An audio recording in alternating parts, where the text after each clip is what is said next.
じゃあ日本語をまず確認します。日本語でよく音が大丈夫か、あと雑音がないかなどもちょっと確認していきますので、確認していきますね。日本語聞こえますね。音も大丈夫ですか？音量大丈夫ですか？はい、聞こえます？ OK です。雑音も大丈夫ですね。はい、OKです。그럼 한국어 확인하겠습니다. 한국어 소리 음량 괜찮아요? 잡음 괜찮아요? 아니요? 잡음 들려요?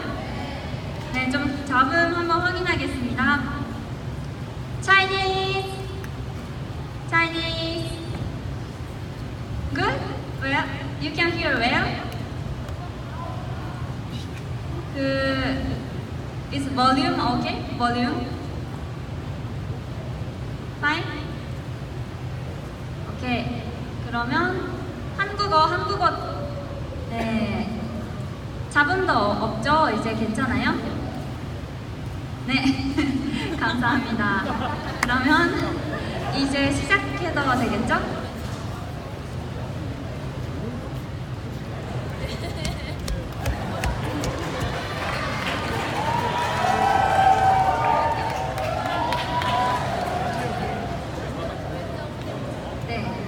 괜찮은 것 같습니다. Okay, so next lecture would be about methods to discover issues in our surrounding. Okay, so please welcome up Suho Kim! Thank you. So it seemed like I kind of went too quickly, so let me just review.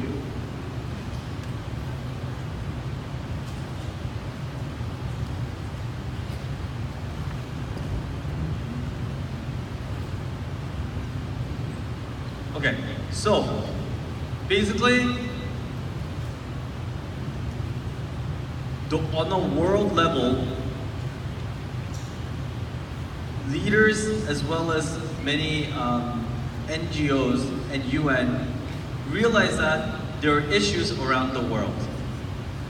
And in order to solve them, they need to be able to kind of identify what they are.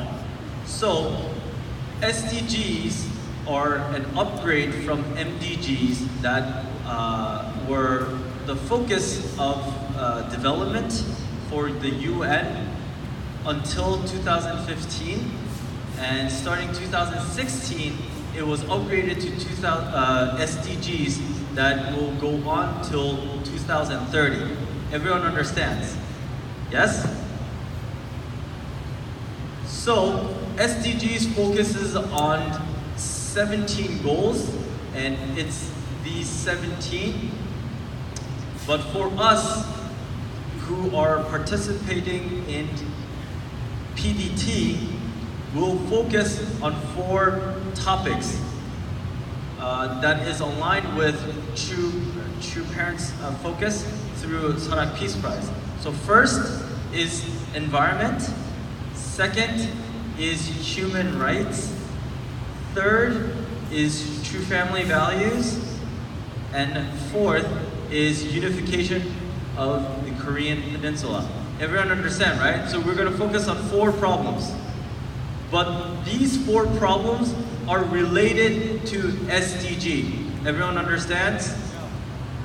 Okay, very good. So, we realize that there are many problems in the world, yes? The SDGs, like the poverty and the environment, the air and all that are global problems. But how do we relate to them as an individual is the question. Everyone understands? So, the world focuses on these things, and we could say we are, that's the world problem. But we, as a proactive member of the society, and as peace designers, you have to be able to see how those worldly problems are happening in my area. So how does the many issues affect my family, or my school, or my local community? And from then, me as an individual could start finding a way to start affecting and finding solutions to this global problem. So, in order to do this, how we have to figure out who are affected by these problems within my community. We know that in the third world, there are many people who do not have access to clean water. But if you think about it, who does not have access to clean water in my own family or my own community? And on what scale, how serious, how big is the issue that affects the people around me?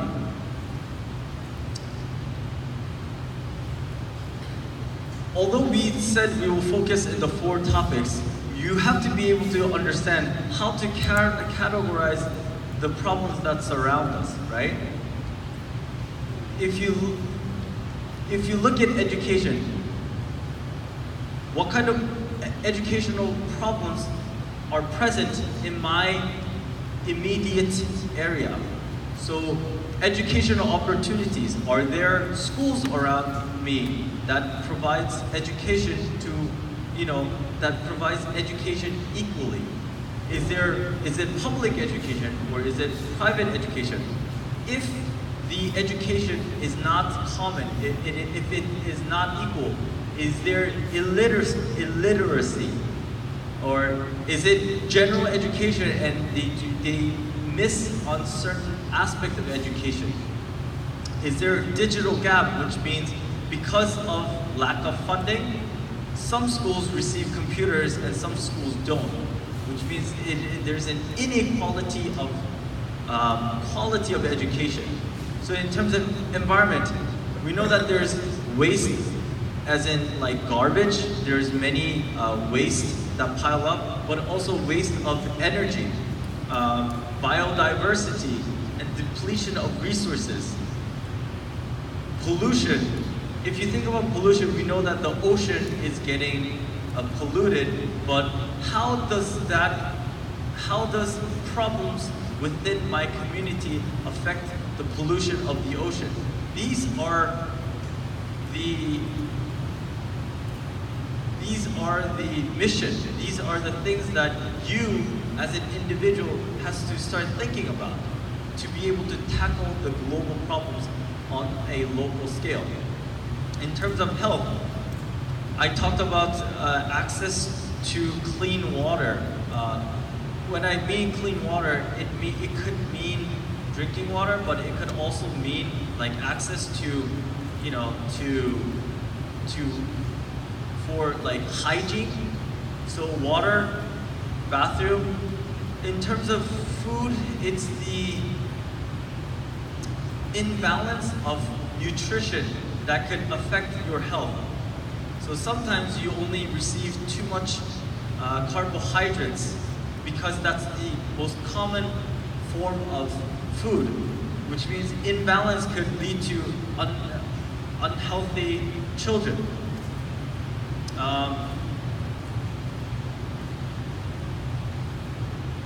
Inaccess to medical treatment. In terms of life, what kind of living conditions, as in like your housing, but also the community, how dangerous is it? Is it safe for you to go outside after dark? Those kind of things do affect you.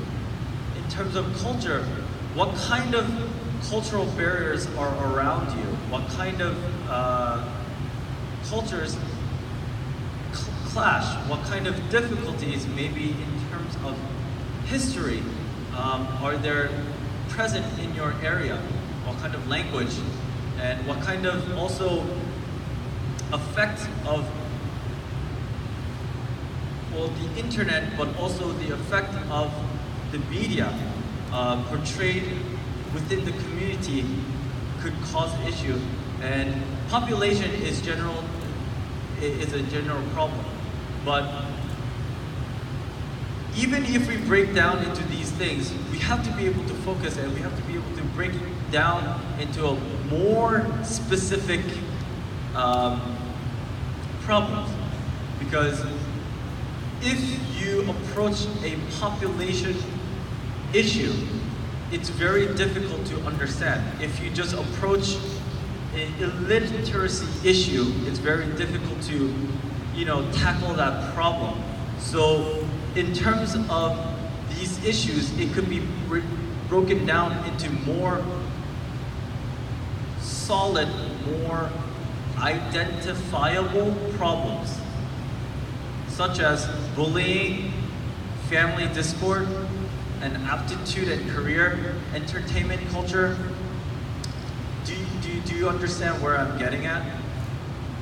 We have this SDGs and we broke it down into 4 problems.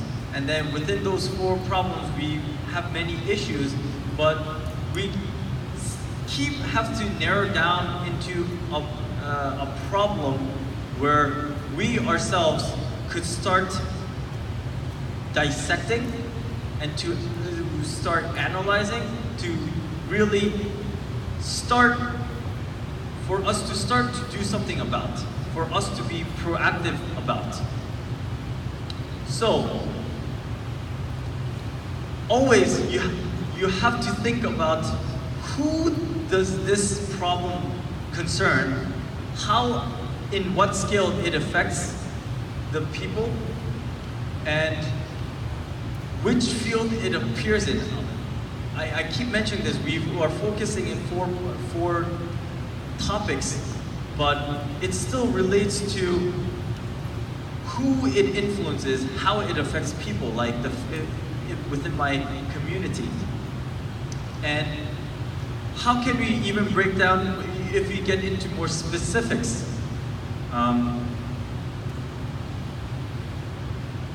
The reason why we do this is because in a big picture, if we tackle, let's say, pollution, essentially there's nothing that you can do. And then there's everything that you can do. Do you understand? Pollution is about, in order to tackle pollution, you could start picking up garbage, right? But then you're not getting to the root of the problem. You're only dealing with symptoms. So in that sense, you break down these things to really zero in on the problem, to really get to the cause, to be able to solve the problem. Understand? We're not just dealing with what's around us. So case in point, there are actually your peers. It's people who are around you who had this approach, not through PDT, but who saw a problem, who realized that there was a problem, who realized that there is something that I can do. So they took action and created a result. So Gabishu Tabitha was a student, and she realized that there were many traffic accidents around her school. And many of them get injured. And when she looked at it, she started to ask, why does this happen? And she realized that around her school, there were not many traffic signs. And in that sense, many people driving around her school area were not following the traffic rules. So in that sense, she realized that there should be traffic signs around her school, and also other people should be aware. The people around in the community should be aware that there is a problem of many traffic accidents and many children getting hurt. So she took action about creating or building the traffic signs, as well as sending out message to all the people around them about this issue. And because as a student, you cannot handle anything, and she asked help from her teachers, and in turn, it involved her principal, the principal of her school, and through the principal, she was able to get help from the local police department. And in that sense, this was able to, turn the gears and to be able to create a solution. This is actually in your worksheet as an example in your worksheet. So you'll be able to see how she approached her problem by looking at your example. And as a result, she was able to decrease the amount of accidents that happen, and through her example, she was able to create a campaign to create safer zones or decrease the amount of accidents in 8 different schools. And it involves many of the students, fellow students, to be involved and to kind of participate in the campaigns. Another example is Eden Full. She studied at Princeton, which is a very good school, but she started thinking about the difficulties of access to electricity in third world countries. The technology of solar panels already existed, right? But in terms of efficiency, she thought it could do better. And how, in terms of accessibility, how easy for the people to access electricity became her issue. And because she studied mechanical engineering, she started to test different things and how to be able to provide electricity to the people in the third world countries. And through her own research and through the help of other people, she actually created and founded the Sun Saluter. During your free time, please go search Sun Saluter on Google or Naver, and you'll see that it is a very simple mechanism, and it uses water to control the time of the angle of the solar panel to increase efficiency, and it also creates drinkable water. And this is an idea from a college student, which you guys are not so far away from. And because of her work, if people agree, if people see the importance of it, they will join in. And her project got bigger and was able to provide electricity to more than 16 developing countries. Everyone understands, yeah?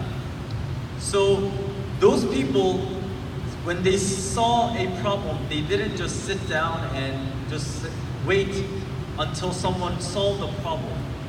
They themselves looked into the problem and tried to do their best to solve the problem, even if it wasn't their own. Like Eden Full, Tabitha, it was her problem because it was hers within her school that the children were getting injured. Eden Full, she studied in America, so she did not have an issue with access to electricity. But she realized that there were people who were affected by this in different locations. So she made an effort to solve this for other people. Do you understand? So it could be anything. And your actions what you do could affect people around the world. So even if it's a very small challenge, you could make a big difference. That's what I want you to think about. A small thing that you guys, small, even thought process, even if you make an effort to think about what you can do, it will have an impact somewhere else. So in that sense, Peace Designer's Table is for you to really be an active participant in the world issues and to start that problem solving in your regional or in your local level. Everyone understands? Yes? So, this is the background to Peace Designer's Table. Starting from after lunch, we'll explain to you how to go about analyzing the problem by using the worksheets in your textbooks. So during this free time or even after lunch, try to read the examples that are included in your books to get an understanding, to get the thought process of the people who participated, who tackled the problem within their own ways. You understand? Because we will be doing the same thing here. And also your team leaders, your family leaders have done this before. So if you get stuck in the process, this afternoon process of the filling out the worksheet, please ask for their help as well as ask for our help because we have done this before. And also your peers have done this before as well. Okay? So, thank you. And please take a look during your free time of the examples to prepare for our session after lunch. So thank you very much.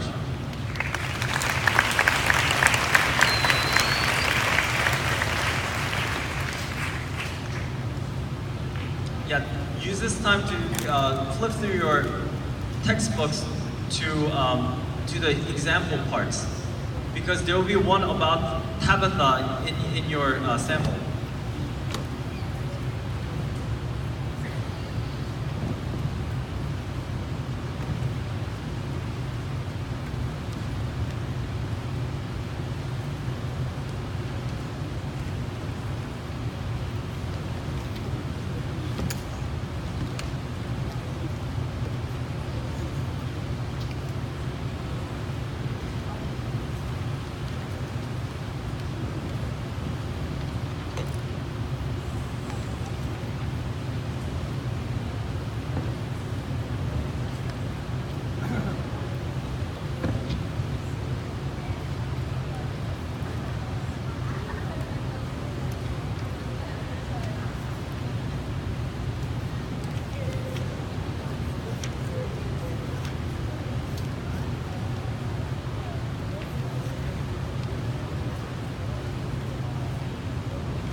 ます。